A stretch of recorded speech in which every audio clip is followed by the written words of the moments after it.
Hello, welcome to Free Will Science and Religion. I'm Chandler Klebs, and I'm here with David Joseph, Mitch J, and George Ortega. And we're again revisiting the topic of, we understand that we don't have a free will, that what we do, what we think, feel, say, and do isn't really up to us. So, that's our basic message. But it needs to be repeated often because what if it's not up to us, then what is it up to? And everybody has, depending on their background, which they didn't choose. I mean, nobody even chooses what they believe related to the topic of what makes us choose what we choose. And we could start out with the whole causality versus acausality thing. Would you like to start out with that, or should I explain it? Or Well, yeah, but I don't think any of us here actually believes in acausality, right? I think we believe everything is caused. yeah, So I Yep. think more, Mitch, all right, so if I propose, Mitch, that let's say we use the analogy of an actor. An actor is like voicing the actor's lines, and basically they're actually being authored by the author of the play or movie, and the actions are sometimes directed by the director. So, that's an example of attribution. But is this the model that we use in addressing, human action? That our intelligence, our actions, our feelings are not up to us, but just like in a play or a movie, they have to be up to something. well, it's a very interesting thing because my view is that ultimately there is no thing that it's all up to, you know, because of the fact that there can never be, as far as my mind comprehends, no idea of a first cause. We have an infinite causal regression. So we don't need to attribute it to anything. Although for some people they find something, the universe, God, nature, whatever that they attribute it to. Well, Chandler, I know I use that as a way to absolve nature, God, whatever however we want to describe it, of evil. Because, in terms of our getting our message across, a lot of people are not comfortable with an evil God or an evil universe. So, if we posit that the chain behind any action never reaches a big beginning point, it certainly does, allow for that conclusion that we can't attribute. But, I've always said that's not a completely satisfactory answer. I think we still like the universe. The universe as it evolves, even though the universe may not ever have had a beginning, is still, I think, according to our best understanding, what makes everything happen. To our best scientific knowledge, the universe at the point of the Big Bang is what has caused everything in the universe after the Big Bang. So, I think we can apply that principle to human reasoning or human actions. Yeah, practically speaking, everything that happens is caused by the universe because the universe is everything. That makes sense. I just don't know how to utilize that. So, um, I agree with Chandler's opening remarks in response to what you said, George. I have no desire to attribute what we do to anything. I have no desire to give agency to action. The universe is cause and effect, and that's it. I don't think it's meaningful to say someone or something did something. And furthermore, I think it's a little bit dishonest because it seems as if we are creating something that isn't there. So when I say dishonest, I mean if to the best of our information we know the world works in a certain way, and then we suddenly say, but there's also this extra part, and the only reason we're saying there's this extra part is because we are not satisfied as human beings. I'm not really in agreement with doing that kind of exercise. Instead, I'd like us as humans to focus on what we do know. and to focus on being logical and reasonable and compassionate. And when we say we don't know something, we say we don't know. So if we go, okay, since free will is bogus, who do I attribute this to? I go, well, nothing. You don't attribute it to anyone. End of discussion. You are just infinitely curious, which is fine, but there is no satisfactory answer. Just Well, like but with the, yes, sorry. Mitch, but that reasoning can be applied. For example, let's say somebody says, well, like Jesus and these other prophets and all created miracles. They, like he turned water into wine. He fed thousands of people with a loaf of bread. And we challenge that as scientists. We say, how did he do that? So in other words, like this miracle thing seems to kind of like be very similar to what you're positing, that things just happen and we don't have to kind of like explore why they happen or Well, understand that why. I disagree here. That's not what I am intending to say.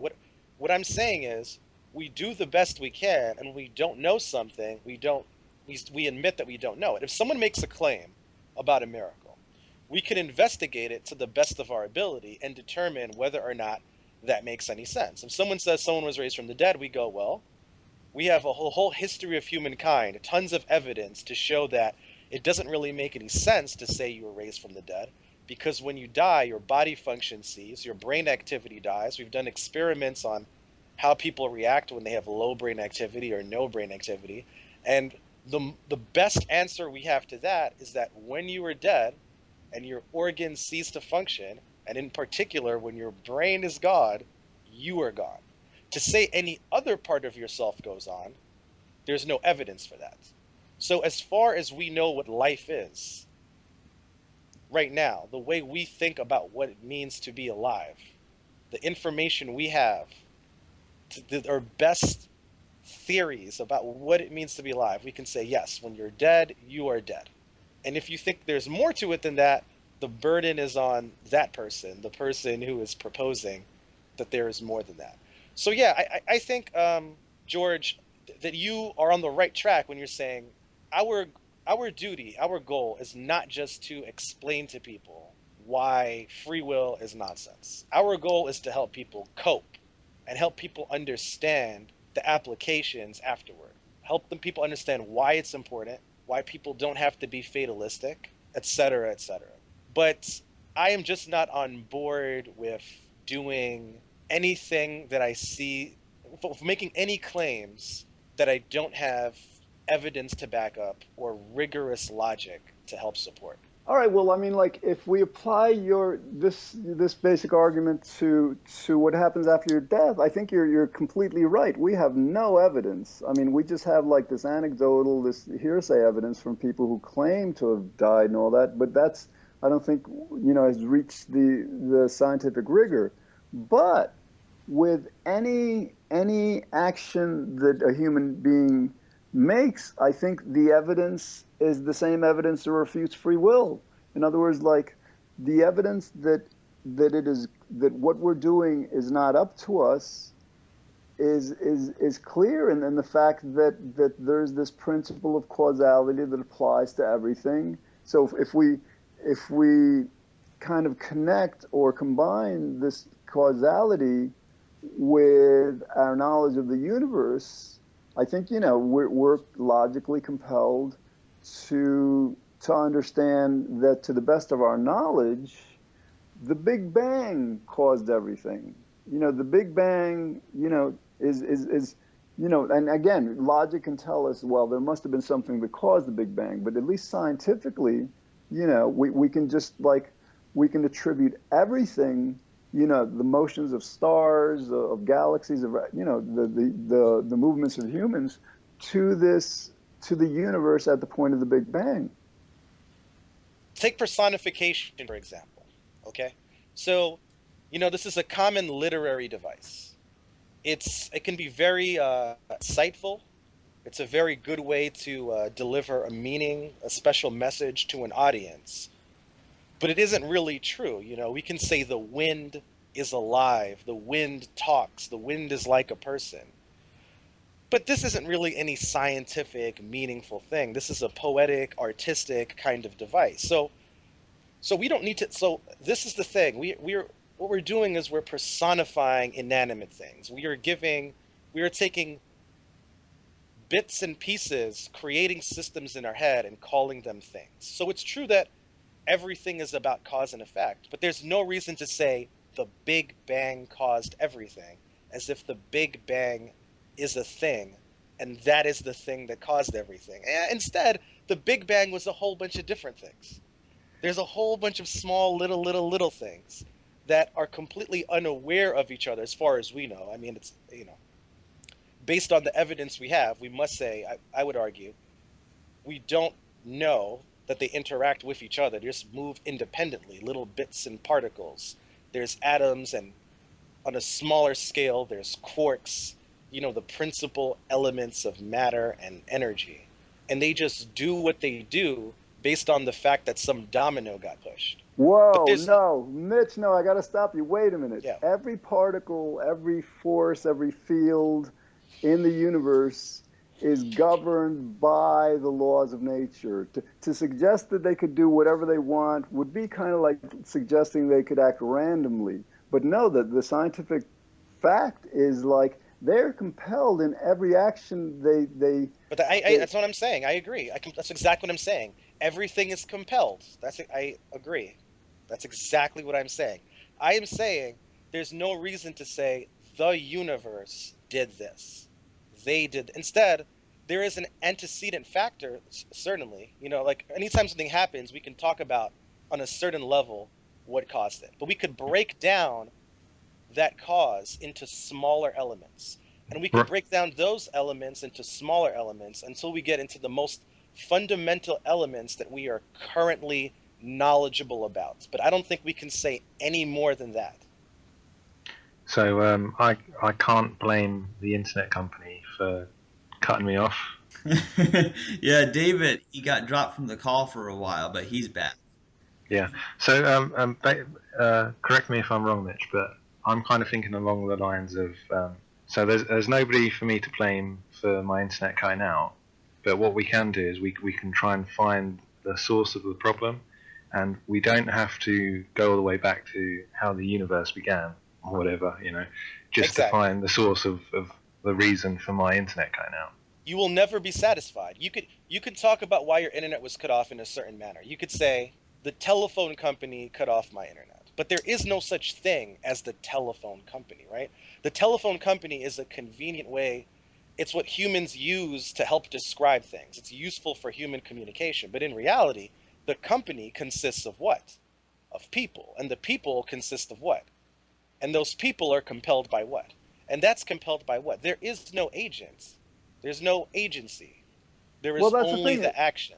But if you ask that question, the people are compelled by what, and the company is compelled by what.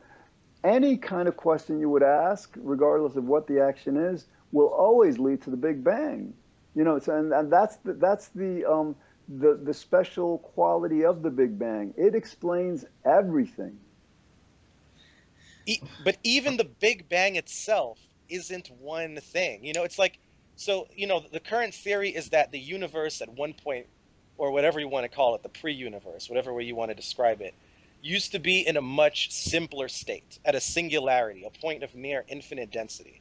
And for reasons that we don't know, that it changed from that state and started exploding, and scattering matter and energy that eventually led to the universe that we have now. But every single thing we talk about, we could always break down into smaller elements until we get to the most fundamental elements that we are aware of. And that's all we can say. Why are we so consumed with agency? Well, that's what I'm saying. There's In other words, the breaking. If we break down everything to the ultimate cause of which we're aware, we have to conclude with the universe because the universe is everything. In other words, not only does the universe cause everything, the universe is everything. It's the fundamental aspect of reality.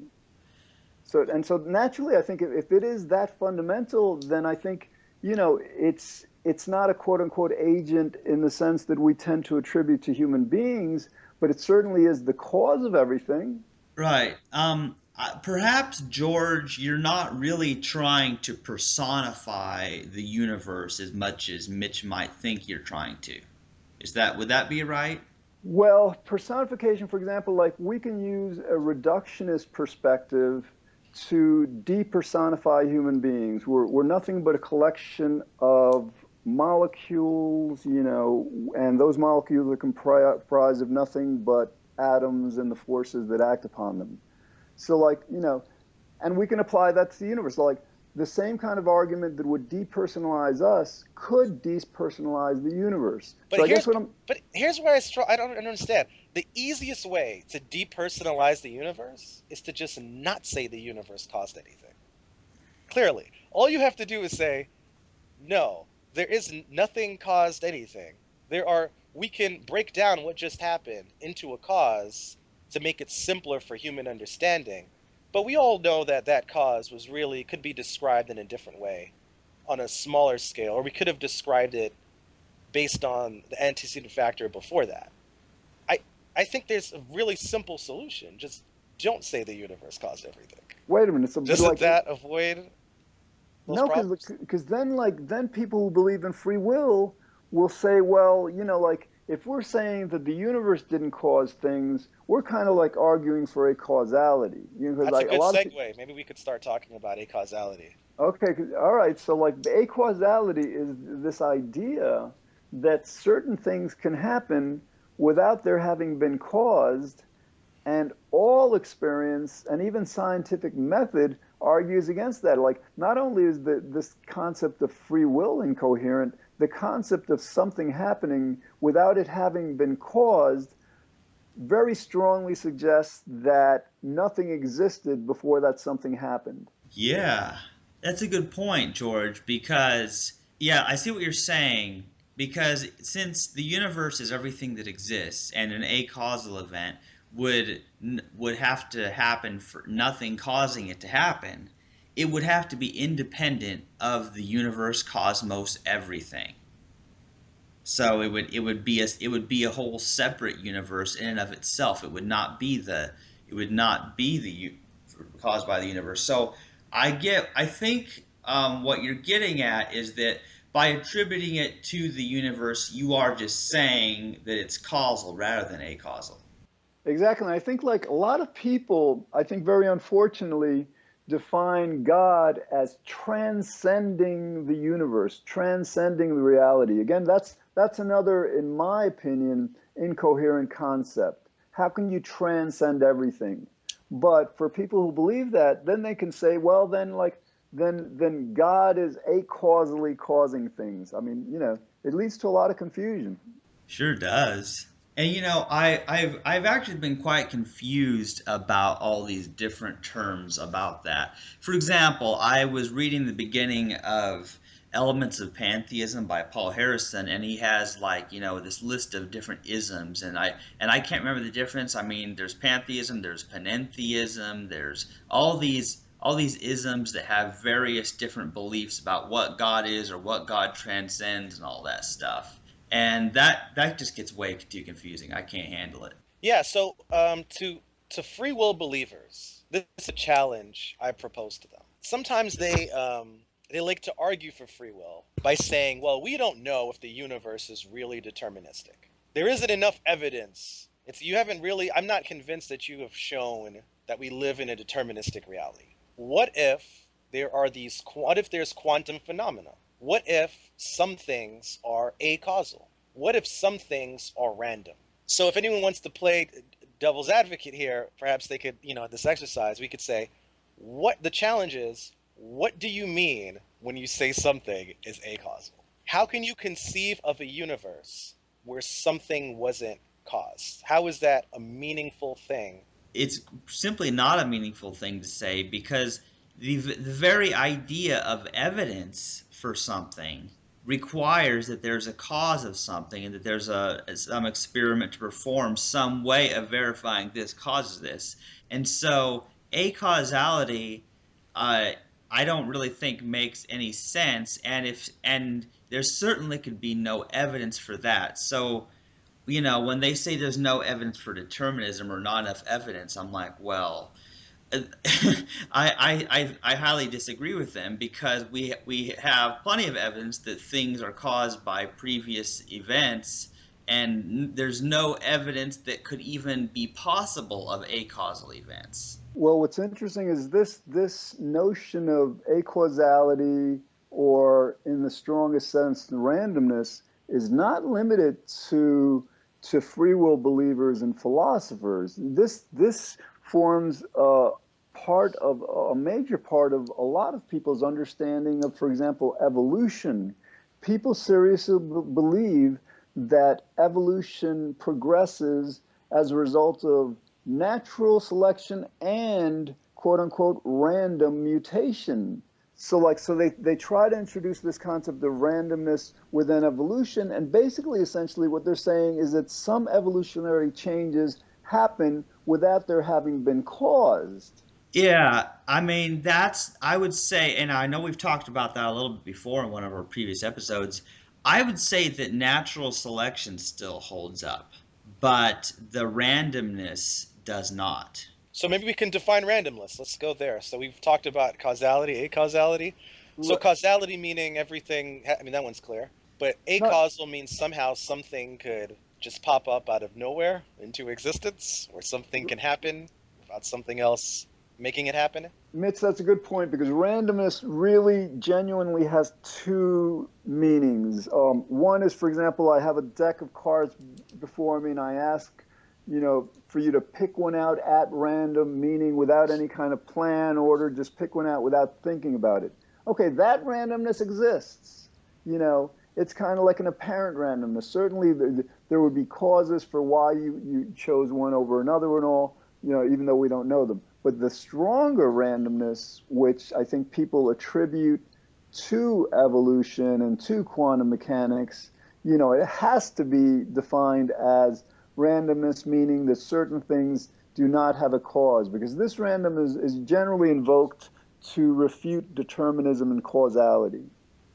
And it's this second stronger sense of randomness that is completely incoherent, that there can be no evidence of it. Yeah, it gets very frustrating, because people, since they mean so many different things by randomness, I tend to not like the word. But generally, what George said is true there, that the randomness is that they may not think about something, they may not plan ahead when they pull a card out of a deck. If they call that randomness, well, that makes sense.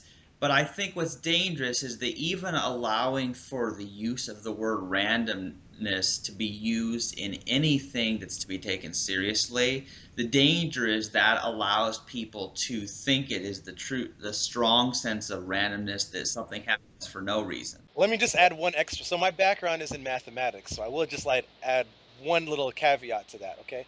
So, mathematically speaking, there's different models for probability. But randomness is really just it means a certain degree of predictability, lacking predictability. That's it. So that's a very loose and weak way, and that's what it means. Like there's this idea of Laplace's demon, right? If there were an entity that knew everything about the universe, somehow could contain all that information at any given moment, and could conceive it and think about it, then randomness wouldn't be meaningful, because that entity would be able to accurately determine when you flip a coin if it's going to be heads or tails. The reason we say flipping a coin, when we say it's random, is because it's difficult. It is so difficult to keep track of all the variables, and it can fluctuate so wildly based on such a tiny, tiny, tiny physical phenomena that its unpredictability is very great. Yeah, that's Mitch. That you glad you brought that up, because that's another meaning of randomness that some people use, is that it's something simply unpredictable, and that some human doesn't have the ability to predict it, which is a type of randomness that has nothing whatsoever to do with either causality or acausality, because it only has to do with that human or whatever's ability to predict something. But that's the whole point. So if randomness is just about degrees of predictability, then clearly nothing is truly unpredictable. All we can say is that some things are more difficult to predict than others, and somehow we can get a measure of how difficult it is to predict. And if it's very, very difficult, human beings just say, well, it's random. Take, for example, the fact that Jamie Soden just joined our call during this podcast, and I could not have predicted that he would join our call at this time, but that does not mean that it happened for no reason. Now, did it, Jamie? Yeah. Yeah, and again, to tie this into the free will question, I mean, how is it that people don't understand that not only does causality make free will completely impossible, but so would randomness or acausality? If things are happening without a cause, how can you, in any sense, attribute those actions to a human free will? Exactly. That's a very good point. That's really the main point. So I think, as you mentioned earlier, George, that most of the members of this podcast, this community of hosts and guests, we we're hard determinists. That is, we say determinism is true, therefore free will is meaningless. But some people would describe themselves as hard incompatibilists. There are different ways to think about what the universe is. But given any, I would argue that given any version of reality, agency still doesn't make sense. Saying people are responsible for things never becomes meaningful. Even if you say some things are acausal, or everything is acausal, or everything is random, that doesn't make responsibility a meaningful thing. And without responsibility, there is no free will. Free will is only, well, advocates of free will argue that free will is meaningful in the context of responsibility. And without responsibility, clearly, everyone would agree free will doesn't make any sense. I agree, Mitch. This is what's so key to understand because I tend to get disturbed with, what I call the argument from responsibility. When it comes to, political and legal debates, people are like, well, this person's responsible for this, therefore they should be punished or all that. The very concept of responsibility is incoherent, and I think that's what it really lies with is that, um, and it's a hard sell. It's a really hard sell because people are so conditioned to base things on this, like, well, it's my responsibility. I have to do this. And I'm still trying to find a better practical term because nobody's some kind of autonomous, free willing agent to be fundamentally responsible for anything.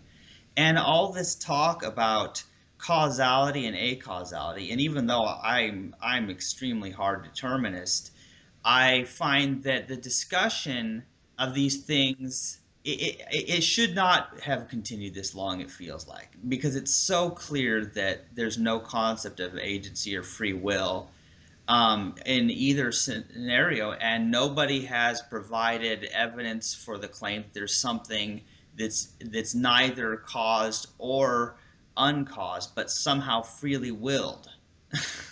Yeah, exactly. I think we pretty much covered a whole bunch of topic here. We just passed our 30 minutes here, so should we end this one? Sounds good. Okay. You've been listening to Free Will, Science, and Religion with Chandler Klebs, David Joseph, Mitch J., George Ortega, and Jamie Soden, who joined us later but didn't get a chance to say much. Um, but yeah, we've talked about what people mean by the different meanings of randomness. We've talked about causality and acausality and the concept of responsibility and all that stuff. But yeah, you've heard it before and you'll hear more of it again. So hope you enjoy this episode, and there'll be more. Thank you for listening. Bye.